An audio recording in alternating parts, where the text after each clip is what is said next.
Welcome to the show. Gonna be talking about Elimination Chamber today. As always, with me, the WWE Insiders on the line. He's actually in the fast lane right now. Scott Fishman from TV Insider. Also joining me is pro wrestling contributor for Rolling Stone and the Baltimore Sun, and a busy man, also hosting the Jobbing Out podcast, Aaron Oster. How are you, gentlemen? Good, just Great. How you doing? on the road to Orlando. Let's talk Elimination Chamber here, gentlemen. We've got a few matches on the card, some obviously bigger than others. I'm going to go around and make some picks as we are on the road to WrestleMania. I'm just going to start from the bottom and work our way up. These are going to be the same picks that we just put up on CBS this week. And why don't we start with Mickie James versus Becky Lynch? Mickie James coming back into the WWE fold after a number of years, and now she's taking on new blood in Becky Lynch. Scott, I'm going to start with you. How do you see this one playing out? Are you going to go with the veteran, or are you going to go with the newcomer? I think it would go nicely with as far as the whole reinvention of Mickie James is having her defeat Becky Lynch, but kind of in a dastardly type of way, kind of they build some heat for her. So when they meet again, then she has more bragging rights leading up to another rematch between the two, because I have a feeling that this is just the first match, in what could be a series of matches between Becky Lynch and Mickie James. So I think, if they're really going to try to build this kind of unit between Alexa Bliss and Mickie James, and I think one way to do that is to have her win here. I agree completely, and frankly, I think that Mickie James is due for a win. We haven't really seen that since she's come back.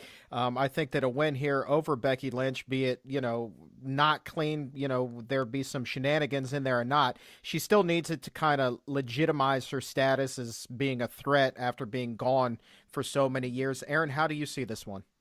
Yeah, pretty much the same thing as you. I think that Mickie James made a splash when she returned, but since then she really hasn't done anything in WWE. And there are still people who are asking, who may not have seen Mickie James in her original run. They're asking, what is Mickie James? Why should we care? Well, a win would make you care about it.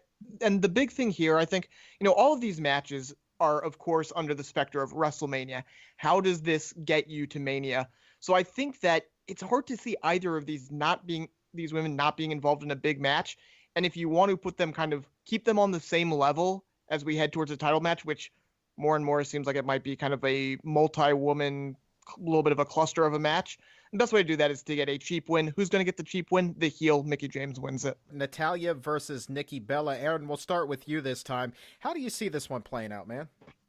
Kind of the same thing. With WrestleMania in mind, what is more likely to happen? Are we going to see Nikki Bella in a high-profile match, or are we going to see Natalya in a high-profile match? Well, the answer is Nikki Bella.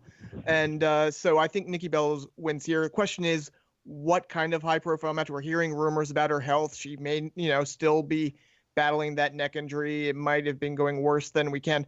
So I think Nikki wins here, and hopefully gets into a big match that we'd like to see at Mania, as opposed to having to fall away to injury once again. Now, I personally would like to see Natalya get this win here. I think that she is a hell of a talent that's underutilized. Her promo skills are a little bit rough, but you can't deny that she can actually work in the ring, and she certainly has that heart presence to her. That said, she never really seems to be pushed by WWE. She had that short little run there, but that's about it. And for that reason alone, I don't see that trend ending anytime soon. I'm going with Nikki Bella as well. Scott, agree or disagree? Yeah, I agree with both of what you guys have said with regards to Natalya and Nikki Bella. I mean, I'm a huge Natalya fan because on top of everything that she does in the ring, she's very interactive with fans, and I really, she really takes her role as, a WWE superstar very seriously outside of the ring as well as inside the ring. Plus, she's a great worker, someone that the WWE can count on, reliable, doesn't get injured very often. So it's kind of sad that she doesn't get the big opportunity, the big rub that she probably, she does deserve after her longevity. But I think moving forward, if we're going to, moving forward as far as a big kind of women's title matchup, I think building up Nikki Bella to face Alexa Bliss, I think that there's some interest there. And I know there was a lot of talk about a mixed tag team match with John Cena and Nikki Bella versus Maurice and The Miz. I don't know if that's going to come about, but that I might hope play a not. role too. I really hope not. but these are all reasons why they want to focus and feature Nikki Bella at this moment in time. So I'm going to go with her also. Chuck Carroll along with Scott Fishman and Aaron Oster talking about the Elimination Chamber. Next up, we've been agreeing on these matches, man. We need to shake this up, and I think that we're going to get some dissenting opinions on this one. Kalisto and Apollo Crews versus Dolph Ziggler. Now, I know a lot of people are high on Apollo Crews. I think that he is a heck of a worker, but for whatever reason, there just seems to be that it factor that is lacking, as I see it, for Apollo Crews. And I need something more from him. I don't know what it is. I can't really put my finger on it. Maybe more charisma, maybe more time on the mic, just something to give me a reason to say, hot damn, Apollo Crews is the future. Certainly like Mickie James, I think that he could use a signature win here. But going over in a handicap match, that's not going to be a signature win. I mean, it's 2-on-1. Frankly, I see this one going to Dolph Ziggler. Scott, what do you see happening? I mean, I hate to keep agreeing with you, but as far as Apollo Crews goes, there's just something missing. I mean, he has all the athletic tools, the ability to look and everything like that, but there's something that they need to resonate with fans. I don't know if it's a manager, a mouthpiece, a valet, something to make the fans click and get behind Apollo Crews. There was a time when he had, a couple of weeks, where he was on television and he just vanished off the major shows.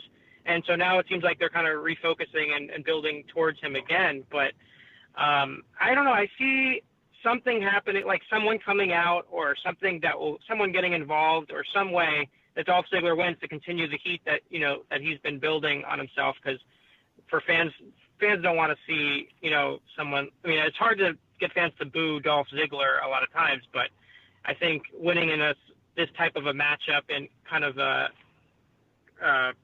dirty player way, like a Ric Flair type thing, would do him, a service here moving forward if they're going with this whole heel turn for him. So I don't know. I feel like someone's going to get involved to have Dolph Ziggler win there. Aaron, grab the dice, shake this one up for us, man. I'm begging you to come in with a different opinion, man. We can't go 3 for 3. How's this match playing out? And I want to kind of piggyback on what you just said, Scott, and that's, kind of if he does something cheating to win, then that somehow is a heel move. You have a guy in Dolph Ziggler right now being put in a handicap match against a bigger guy in Apollo Crews. And yes, and Apollo Crews has a partner. In any other situation, Dolph Ziggler should rightly be the face in this situation. He is an underdog going against 2 opponents. That makes no sense right now based on these face heel affiliations. If he does do something funny, a Ric Flair and low blows and cheats to win or something, well, you know what? He's just evening the odds. They're asking Dolph Ziggler to overcome the odds here. That is a face move. I don't understand what they're doing in this match. That being said, if this is going to be a weird match, I feel like there has to be a reason for it to be so weird. And it's not just, it could be that he brings out and he gets some sort of a partner to get the heel heat. But again, that's just kind of evening the odds. If Apollo Crews has a partner, well, maybe Dolph Ziggler should get a partner anyways. So that's what makes me think maybe they want Dolph Ziggler to lose here. That's the only reason I can see to put this in a handicap match. Because maybe they don't want Apollo Crews or Kalisto to go over cleanly on Dolph Ziggler. But if they go over in a handicap match, well, you know what? Then Dolph Ziggler still looks okay as a heel, and he's just getting his comeuppance here. So for that reason, because this match makes absolutely no sense otherwise, I'm going with the faces in this one. Man, I see that, but it's back to my point and what Scott said. It's like there's something lacking with Apollo Crews, and he's just not resonating with the fans, and it's just like. I mean, what if Apollo Crews turns on Kalisto and joins Dolph Ziggler? I mean, that could be a scenario there. Why it's a handicap match? But I guess then why wouldn't you just have? Why isn't this Dolph Ziggler versus Apollo Crews with Kalisto in the corner, or vice versa? Why are you putting it in a way where Dolph Ziggler is the underdog going into this? The booking doesn't make sense to me. It just doesn't. Well, then that would lead to kind of what Scott's suggesting there, that there could be a little twist coming. I can't see Kalisto going heel because, frankly, nobody would care. But an Apollo Crews turn, Yeah. that would be interesting. Yeah, that would make sense for the handicap match to get him involved. But again, it would be like, I don't know, why couldn't you have put it on a level playing field before the turn as opposed to the handicap match? The booking here is odd. And that's the only reason why I'm leaning towards the handicap match. But the turn of Apollo Crews, that would make this match matter, and that would give Apollo Crews something so he's more than just the blue chipper Rocky Maivia. All right, let's move on here. The SmackDown Tag Team Championship turmoil match. What are we having here? 6 teams. American Alpha, the champions, versus the Usos. Heath Slater and Rhino. Breezango, the team nobody cares about, known as the Ascension, and the Vaudevillains. Hey, they won this week. I don't understand. Like, okay, the Ascension. I'm still in shock. They had their time in NXT. When they debuted in DC, if I'm not mistaken, and when they came out, nobody cared. Nobody knew who they were, and frankly, flash forward, a year and a half, 2 years, however long it's been a forgettable run. Nobody cares. Nothing has changed. I can tell you right now, they're not going over. The titles aren't changing hands in this match. I don't know how you guys see it, Scott. First of all, the Ascension, pointless or not? Yeah, I mean, I get why. I feel like they, right from the beginning, they got off on the wrong foot. I feel like in NXT, they really, they had this run of as monsters, and then they come in and get physically dissected after they run down that, every other tag team that everyone loves, like the historic tag teams, just to get some cheap heat. So they weren't doing the tag team any favors right from the start for the Ascension. So, I mean, I guess after all this time, they figured now they might as well give it one more run with this team. But I don't see them, going over in this type of environment. I really want to see Chad Gable and Jason Jordan kind of with a long-term tag team run. I think, there's really no one right now that they have a build out. I guess the Usos would be a team that they could, logically face in multiple matches. But I really want to see them go over in this type of scenario, especially going into WrestleMania. I really don't want to see them in a multi-team match at Mania. I want to see kind of a really good build tag team title match, someone that they can work well with. It's good though that Breezango is getting more opportunity. I think they should get more TV time. If you follow social media and you see them together, I think they're not really getting an opportunity to really shine, and they're really not using them to the fullest extent that they could be. So I'm gonna go with American Alpha here. Aaron, what do you think, man? I think that the tag division is a little bit stale at the moment. Could use a little injection of energy. How do you see this one shaking out? Is American Alpha going over? Oh, yeah. There's no question that American Alpha's going over. I want to say what you said, Scott, about you hope it's not a multi-man match. I really think that this match precludes the multi-man match at WrestleMania. Like, this match made perfect sense for the pre-show at WrestleMania. So it's interesting that they're having this match now. It means one of two things in my mind. Either one, they're kind of punting the SmackDown tag division for now and just going to throw all 12 of these guys into the Andre the Giant Battle Royal, which is possible. Or they have something big in mind for American Alpha, and I hope it's the latter. I don't know what that big thing could be at this point, because as you said, there's no logical team. The Usos would be fine, but they're not being, a one-on-one match at WrestleMania, which makes me think, I do wonder. We've talked about them for a little while. Wonder if the Revival comes into play around WrestleMania. A lot of people are expecting them to come up after Mania.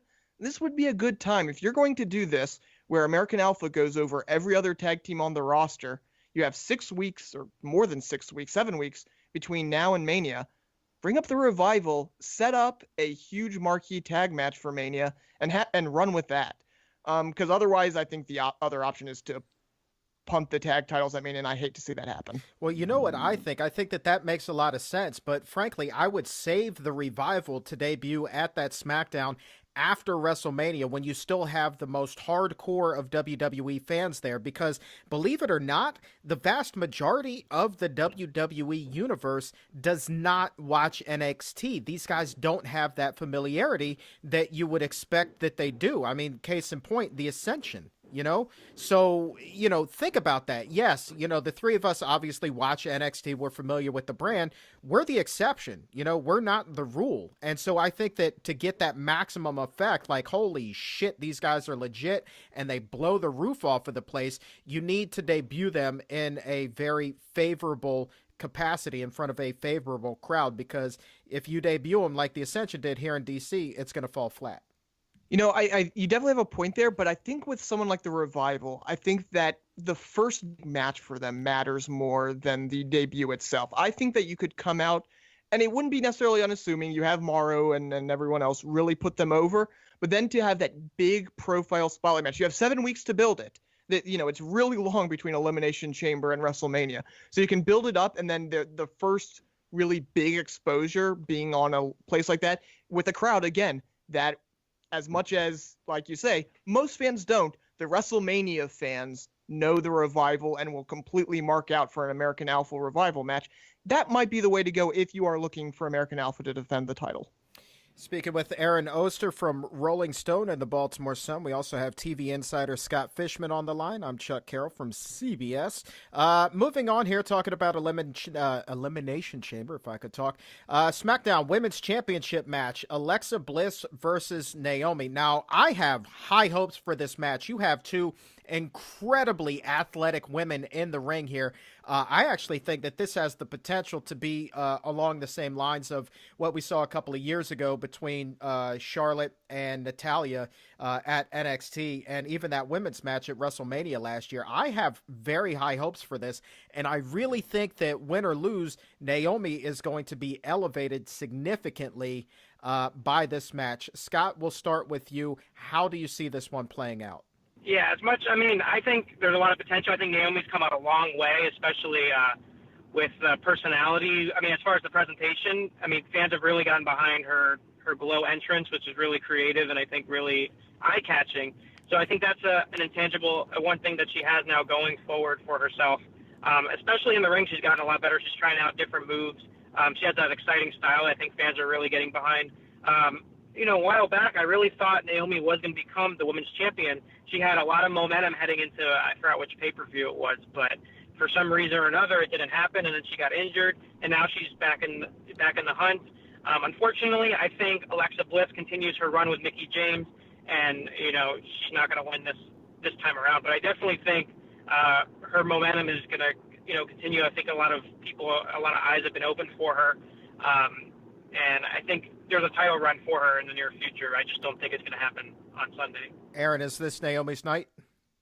No, it's not. And I'm in 100% agreement with Scott. I love Naomi. I love what she brings to the table. I love how much she's improved in the ring. And I think that she is one of the more compelling characters, which is why I hated on SmackDown in that go home segment where Alexa Bliss was basically like, oh yeah, you're in the match too. Yeah, well, I'll deal with you on Sunday, and then we'll move on to the real things. To treat her as a nothing, as a passing thought, is really annoying, especially if most likely you're going to have Alexa Bliss win. Because if you have that segment where she's treated as a nothing, and then you have Alexa go over her, and then, we don't know what the title picture is going to be for Mania, but if Naomi's not in the title picture for Mania, then all of a sudden it's a self-fulfilling prophecy. You have made it so you treat her like a nothing, she's going to become a nothing. And that's what I'm really worried about here. I do think Alexa wins. I just hope they do it in a way to keep Naomi relevant. Yeah, I agree. I think that there's going to be some sort of a schmoz there. Alexa carries this. I really think that, even if they had a number of women in that title match at WrestleMania, Naomi certainly needs to be there. And if you put 3 or 4 women in that match, whether it be I don't know. I'm not sure. I think they could put these 4 women in a match and they could tear the house down at Mania. Have it be the 2 big matches here: Mickie, Becky, Alexa, and Naomi. Let all 4 of them, because I don't think we've seen it in that. We've seen a lot of the 6-person. We've kind of danced around these people for a while now, but I don't think we've had that exact configuration of 4. And I think that would be a perfectly fine, a really good title match at Mania. I'm a big fan of what the Bellas, well, Nikki Bella alone at this point, brings to the table. Of those 4 in the ring, though, I think that she would kind of be, she'd be the weak link in that chain. Do you think that she could hold her own in a really high-profile match like that and match the athleticism that you would see with Mickie, Naomi, and Alexa? Scott? I definitely think she could, but if they do go the fatal four-way route, maybe Nikki will be in that mixed tag that Aaron doesn't want to see. But I think she just come miles, ahead of what she was, years ago. I think she would step it up in that, especially in a WrestleMania type setting, and with that many women in that situation, I think it wouldn't be that bad to kind of be part of that, and because she's a focal point, but she's not. There's three other women in there, so I don't think it would be a problem for her to kind of hold her own in this type of scenario. Yeah, I didn't necessarily mean Nikki in the field. Did I say Nikki? I meant Becky. The four who are Mickey, not Nikki. Right. Mickey, Becky, and Alexa and Naomi. Yeah.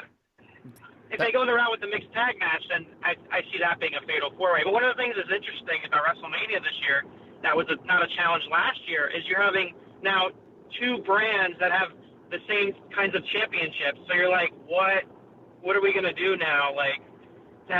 You're not going to have all these multi-man women's match, multi-man man matches, multi-man women's. It's just going to be a lot. Yeah. So they have a big challenge on their hand for WrestleMania now this year. And that's an interesting point, because it seems like Raw, we are going head on to that fatal four-way between Charlotte, Sasha, Bayley, and Nia Jax. It almost seems impossible to get away from that at this point. So are you going to have two fatal four-ways? Seems unlikely. And if you don't have that, what out of all these women who are on the same level, what two are you going at? You almost want to say, oh, you want to have a Mickie James in there because you brought her back. But at the same time, it's like Becky and Alexa have been carrying the division. You want to see them. You wouldn't want to see either of them miss it. They're in a really interesting situation here. Yeah, I wonder how many women they could actually cram into a match and still have it be entertaining. Let's move on, man. We got two more matches left on the card, and both of these are huge, and I think that both of these are going to have some really interesting twists to them. We're going to start with Randy Orton versus Luke Harper. Obviously, a lot of dissension there. The Wyatt family as dysfunctional as could possibly be. I'm going to throw this out there. I see Bray Wyatt turning on Randy Orton in this match, and, Luke Harper winning, walking away from this one. And so you see those two get back together, and then that sets up a Bray Wyatt Randy Orton match at WrestleMania. Aaron, how do you see this one, man? Is there any way that Randy Orton actually comes out on top on this one? I mean, you're having Randy Orton challenge for the WWE title at WrestleMania, right? So presumably you don't want him coming off of a big loss, even if it was that way. For that reason alone, I think that Randy Orton has to go into it as the favorite here. I think your idea is interesting, but I think that it also, the story that they seem to be telling is Randy Orton is the one driving the wedge between Bray and Luke.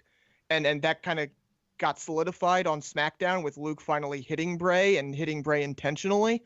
It would be a weird move now to have Bray and Luke be the ones to turn on Randy. I think a lot of people are under the assumption that somewhere between now and WrestleMania, Randy Orton's going to reveal that his plan the entire time was to drive that wedge into the Wyatt family, and that's how he could get it. That's how he could finally get his hands on Bray Wyatt. Sort of what Daniel Bryan tried to do, but that got aborted a couple of years ago. So you kind of go that route. So for all of these reasons, I see Randy Orton winning here. I think the interesting thing with Luke Harper is for the first time on SmackDown, with the promo he cut, with him getting the pop that he did for finally hitting Bray Wyatt, I really wonder if he finds his way into this Bray-Randy situation that we think is going to come to a head at WrestleMania. Scott, what's your take?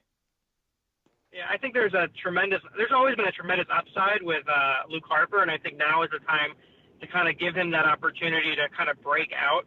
And I think we saw a little hint of that, seeing a little hint of it the last couple of weeks. I think a win here won't really hurt Randy Orton, I think, in the long run. And I think it would really help in this kind of situation, Luke Harper moving forward. So I'm going to actually go with Luke Harper in this match where he's going to get the big win over Randy Orton, and that kind of lays the seeds for maybe even a future match between the two, whether the title's on the line or not. I don't know if Randy Orton, will win at WrestleMania or not, but I definitely think we're headed toward a Bray Wyatt Randy Orton match. I don't know if I think this dissension is going to build after Elimination Chamber more than it's going to happen at the show, where they're going to kind of see little cracks here and there. But I definitely, in this kind of situation, I'm going to go with Luke Harper here. Also, just being optimistic here, and I really want to see Luke Harper get this big win that, to kind of move him up the ladder a bit. That dude has really elevated his game in recent months. Like, I honestly, he just seemed to be so shielded for so long. He was always in the background of Bray Wyatt. We only saw him here and there in various spots. But then, to see him kind of break out and kind of do his own thing, this dude is crazy good in the ring. I'm really surprised. And so I'm really hoping that push continues. We shall see what happens. Now, gentlemen, that leaves one more match on this card, and it is a huge one, and it's basically sets up WrestleMania, man. It paves the rest of the road. The Elimination Chamber itself, AJ Styles, The Miz, Dean Ambrose, Bray Wyatt, Baron Corbin, and the champ, John Cena. Scott, the honors are yours here. You got 6 men in the chamber. Who comes out victorious? I have a feeling here that your guys' picks just as much as mine. Either way, John Cena is not walking out as the champion. I think. I don't know. I'm just going to go out on a limb here and think that. But if not, I don't know. But I think I'm going to go with Bray Wyatt as crazy as it sounds, and I know a lot of people have been talking about that happening, but just to see it happen will be incredible because, for so many years, he's had so many ups and downs, so many false starts, so many big opportunities, and then just when he has momentum, it's been taken away from him. So finally getting to pulling the trigger on this, and you see him I really like the dynamic between him and Randy Orton and Luke Harper as the Wyatt family, and seeing that develop over the weeks. I don't think a lot of people really saw, questioned, why is Randy Orton in this group? But it actually fit in, and it actually worked well. And this, creating this long build, drawn out kind of story is great, especially heading into WrestleMania. There's so many times where you don't see this kind of, storytelling where you don't get the big change or the big payoff moving forward. So another variable we didn't really mention in the last match is maybe Eric Rowan plays a part in something, whether it's Elimination Chamber or moving forward heading to WrestleMania. I know he's been at the Performance Center. I don't know what his status is as far as his injury is concerned, but that's someone maybe to look out for too in this whole situation. But I'm going to go with Bray Wyatt, just also for the fact that the other guys, I don't see any reason kind of playing out of them winning the match heading into WrestleMania, having WrestleMania implications. And it's sad to say that because with John Cena getting the 16th title win, you figure it'd be impactful, and it's kind of been walked over, just not made a big deal about as much as it should be made a big deal. I guess maybe when beating the record would make more sense to celebrate, but it's still a big milestone, and I don't feel like they've done enough kind of to stress that point. So if he loses the title, I'm not a big prior most of the time of that guys winning a title at one show and then losing it the next. It just takes away from the everything. So, but in this case, I'm the way they're playing it out and the way things are going, I'm going with Bray Wyatt. Aaron, does the Eater of Worlds walk away with this one?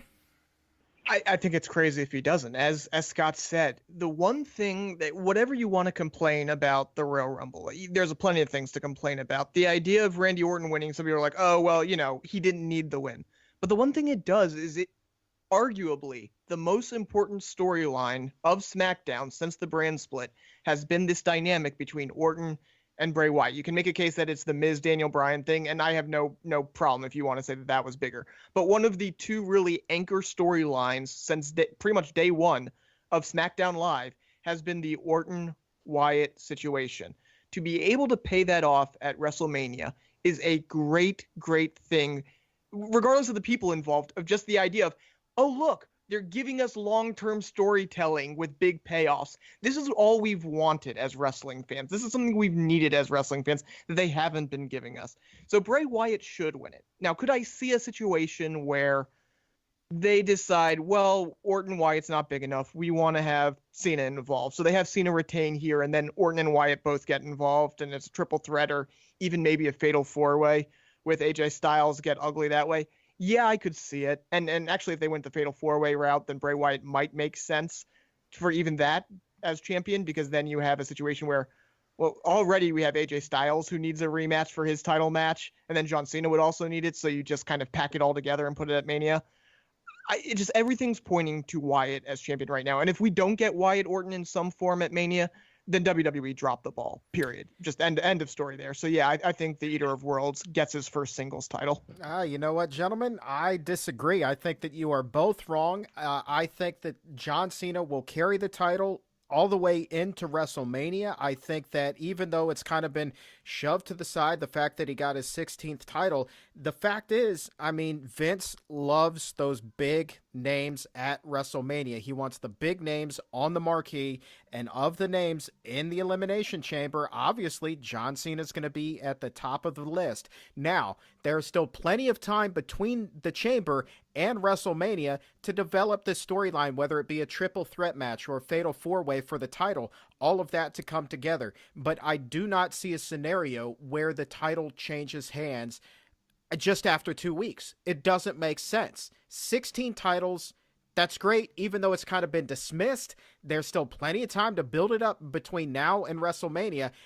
John Cena's not going to carry the title for just 2 weeks. It's not going to happen.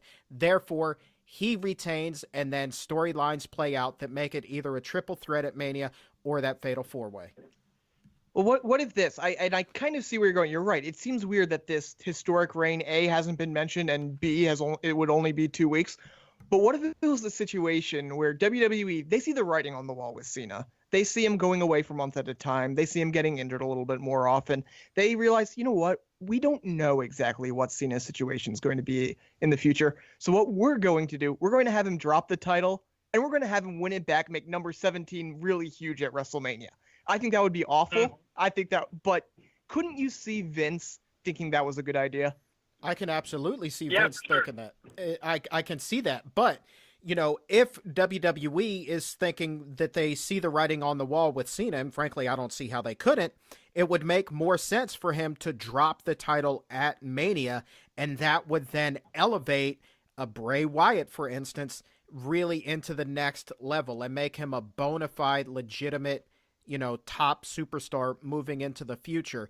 Giving Bray Wyatt the title at Elimination Chamber, yeah, it'd be nice, but it's not going to have anywhere close to the effect that it would on the grandest stage of all. Scott, what do you think?